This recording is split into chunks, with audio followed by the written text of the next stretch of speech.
From Manchester City to Manchester United, and one of their boyhood fans, Sir Jim Ratcliffe, could become their new owner. It's after his company Ineos officially entered the bidding for Manchester United. The 70-year-old, who is worth more than £12 billion, has previously met with the Glazer family about buying the club, but that was before their decision to consider a sale in November.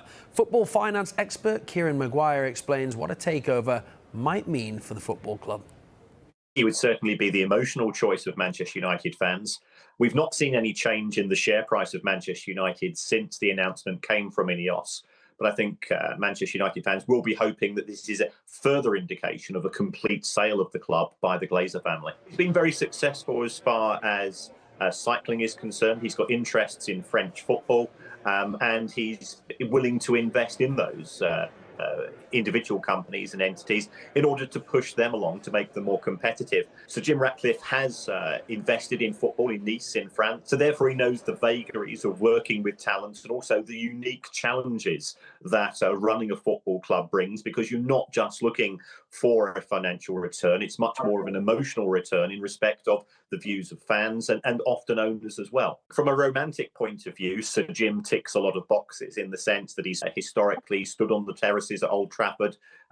He's a northern lad, and therefore he knows the expectations of the Manchester United fan base.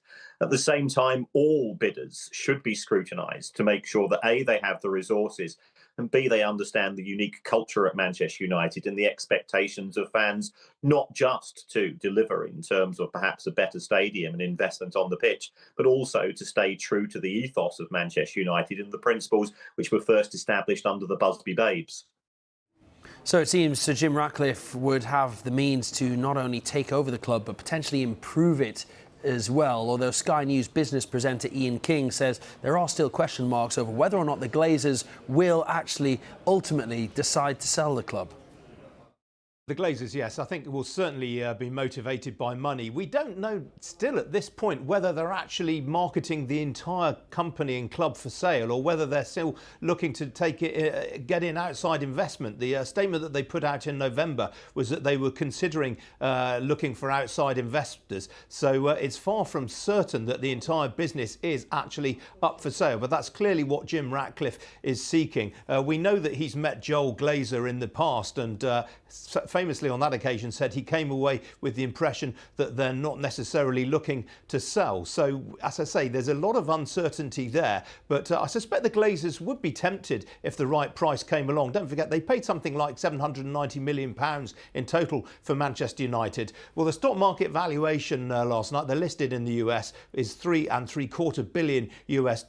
If you take into account the amount of debt that the company is carrying on its balance sheet as well, you're probably looking at a price tag overall of at least $4.5 billion as things stand. And bear in mind that the Glazers have indicated they think that the whole kit caboodle is worth something like $5 billion US.